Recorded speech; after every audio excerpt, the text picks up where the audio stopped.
episode of the Conversation Station. This episode, we're going to be reviewing Carry on Netflix. It released around Christmas of 2024. I feel like this is going to be one of those movies that people are going to debate in later years whether or not it's a Christmas movie, but kind of like Die Hard, just because it's one of those movies that is, while it's set around Christmas, the theme of Christmas isn't necessarily completely evident in the whole movie, just like tiny shots of, little bits of decorations. But since the movie is set in LAX and LA, it's just obviously not a really Christmas style like weather and things like that, palm trees, sun, stuff like that, so it just looks a little different. But it's a really fun movie with a completely stacked cast, and honestly, this is just one of those one-off movies that I hope they keep it as a single. I definitely don't think they should follow it up with anything, just because we had such a great ending to this one, and it just could be one of those standalone movies. But how Hollywood is, you get success on one or good traction on one, they definitely got to keep it going for sequels. So we definitely will see if they're going to continue on this and see if we're going to get some kind of part two. But yeah, let's talk about it. At the top of this star-studded cast, we have Taron Egerton of Kingsman, of Rocketman, of Robin Hood, and many more. He was also in the two Sing movies. He's been in many things, and I'm sure we'll see him in a lot more things to come, just because he seems to be having a little bit of a streak. And I definitely can't wait to see him in more things. His co-star is Sophia Carlson. You might know her from the Descendants movies, Purple Hearts or Songbird. She was fantastic, did an amazing job with her character, and it was just awesome to see how she's coming along as an actor, of course. And it's just hopefully we get to see her in more movies, and if there's a sequel to this, hopefully they continue with the same cast. Our bad guy was played by Jason Bateman, and that was really fun. I mean, it's Jason Bateman. You may know him from just being Jason Bateman. So he's been famous almost his entire life, so he's been in way too many things to sit here and pretend to list. Just but to see him in this role where he's the bad guy, and was definitely an interesting take, because he just is, to me, he just doesn't seem like that much of an intense person as far as being the evil guy. But he definitely goes there in this movie. I mean, there's just an eerie feeling of even though he's monotone and threatening, it's just really scary, and it's it's a good thriller. It definitely is a really good thriller, and the fact that it's set in such a not small confined space, but just one area and one location is definitely, it doesn't make it boring, and it's a huge location, so it just makes for a cat and mouse game that's a lot of fun. Along with those actors, we also have Dean Norris, famous from Breaking Bad, but also a long list of other things, and Theo Rossi from Sons of Anarchy, Luke Cage, many more. Probably any show you can think of, he's probably either been on it or been a side character or been somebody or been featured. They're just, pretty cool little characters. Dean Norris plays Ethan Kopech's boss, and the whole movie is just centered around this one character, Ethan Kopech, and he's essentially, wanting to upgrade his life and, move up in the world of, in his life, just because he feels like he's running in place and doesn't really feel like he's doing anything. And the whole movie is set around the premise of he kind of has to get his life together and just kind of has to get his life started.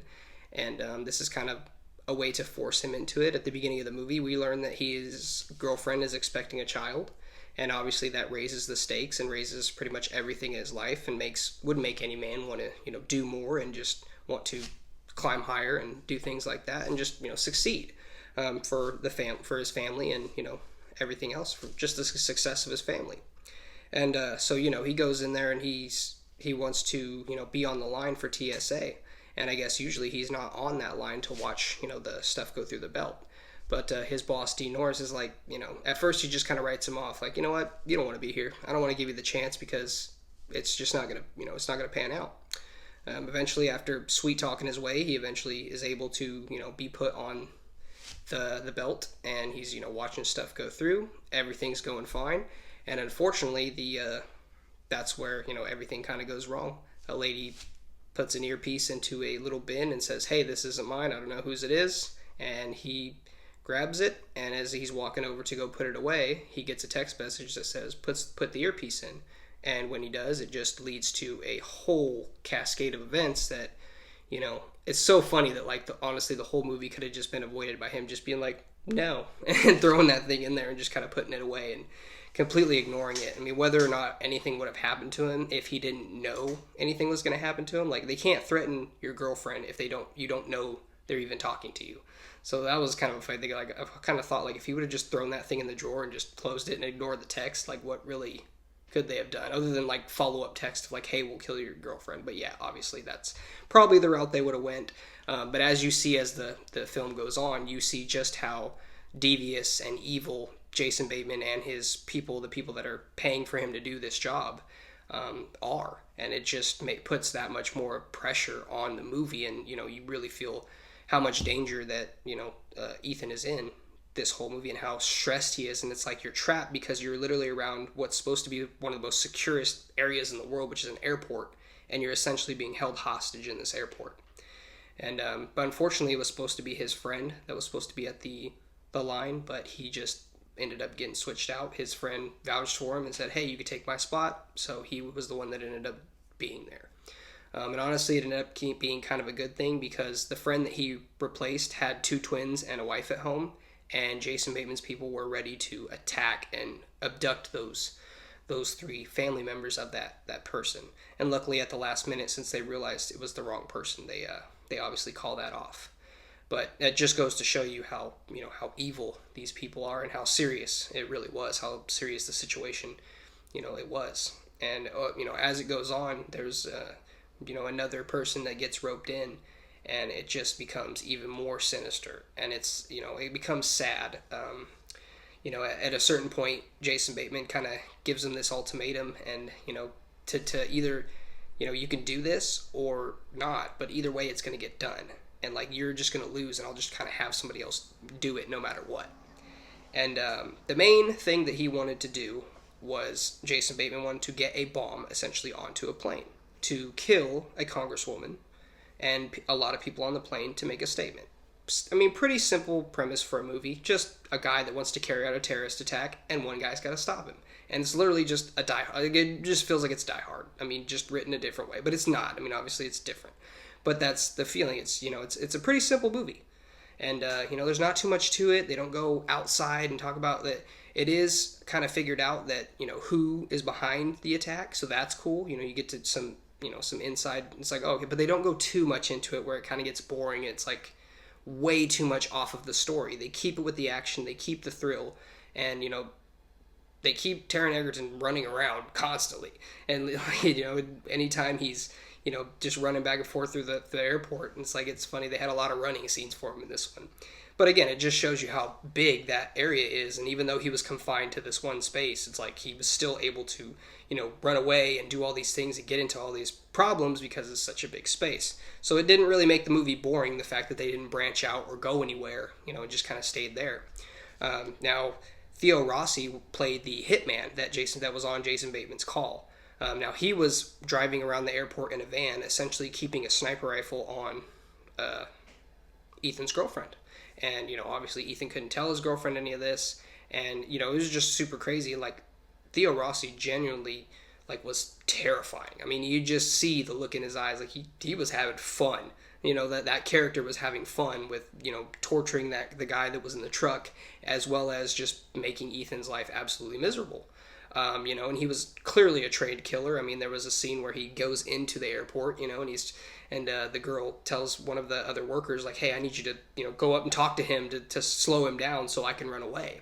And, as the guy walks up to talk to him, Theo Rossi's character just really quick, he's like, hey, man, trying to, give him the high five, and Theo Rossi's character just, gives him 2 little quick jabs to the side with the knife, and he's just like, oh, and, you could tell people were like, oh, but they don't really know what happened. They kind of think they maybe just hit him or something. I don't know. You see it happen so quick. Everybody's like, oh, but you don't feel like they really realize that the guy got stabbed. And even the guy doesn't really realize he got stabbed until he turns around and he's like, oh, what the heck? And then he falls and it's like, oh yeah, he really got stabbed.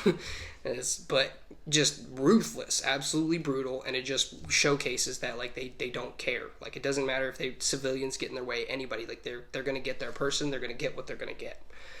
So yeah, great thriller, absolutely, keeps you on your toes from the beginning to the end. You want your hero to win, but honestly, the entire movie, you genuinely don't know if who's gonna win, if he's gonna make it out if he's going to be able to stop this bomb, if he's going to have to sacrifice himself. It just, none of it's clear until the very end. And in the midst of it, he's given a plastic pistol. And Jason Bateman tells him, like, the pistol, if you fire it too many times, it's plastic, so it'll heat up and it'll explode in your hand. And essentially, while the other one of the other guys that was tricked is trying to kill Ethan, the gun explodes in his hand. And, like, that scene was just insane because I just didn't expect it. I totally forgot that he said, like, oh, if you fire it too many times, it'll explode. And, like, here the dude's just chasing after Ethan. Boom, boom, boom, one after the other.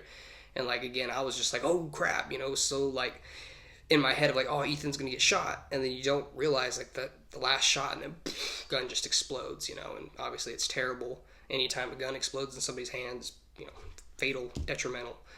So, yeah, it was just an absolutely cool way to, one, kill off a character that, probably had served his purpose, and that was the end of the road for them. But also, it was just a really insane way, because, like I said, so much had gone on from the point when I was told that information to the point where the chase happened, where it was just a cool surprise. It was like, oh snap, the gun blew up. And like, yeah, of course the gun blew up, duh. And it's like, but it was really cool. It was cool that, like I said, there was so much time in between that it felt like it was like a little surprise.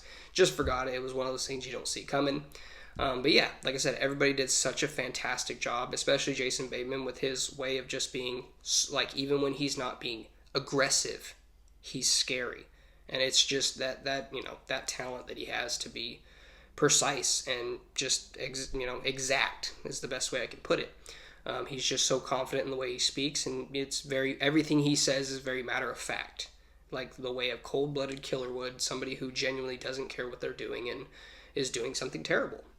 And it's just a fantastic movie. There is a tons of little odds and ends that I didn't cover, but it's just fantastic from beginning to end. Like I said, definitely I would like this to stay a single movie. I think it would hold more weight over time, just staying as a one-off. But, Hollywood, if it gets enough traction or, gets an uptick in views or whatever, or, traffic, it's definitely probably going to get a number 2. And if they feel like there's a story there. So, would love to see him come back in anything. So if we get a number 2, as long as the story's good. Obviously, the big bad Jason Bateman's character, spoiler, dies at the very end. Luckily, Ethan was able to, like, basically take out one of the canisters of poison gas that he had, and he broke it in a contained thing with Jason Bateman and just locks him in there. And I'm sure anybody watching this has probably either seen the movie or you aren't going to take the time to watch it, so it's not really a spoiler. But yeah, it's just fantastic. I mean, you get to see a Jason Bateman death scene, which I haven't seen too many of those, so that was interesting. Not that it matters, but again, just different actors doing different stuff. And I'm sure he's had them. Me personally, I haven't seen it. So that was really cool. It was just interesting to see, the tension of like, oh my gosh, is he going to get out? Is he going to open the door? Like, it was a thriller for sure. Suspenseful, great. I enjoyed every minute of it. And I think, anybody else who watches it will too. If you have any comments or anything you'd like to say about the movie, go ahead and leave it below. I appreciate any time you spent watching my videos, and I hope to see you again.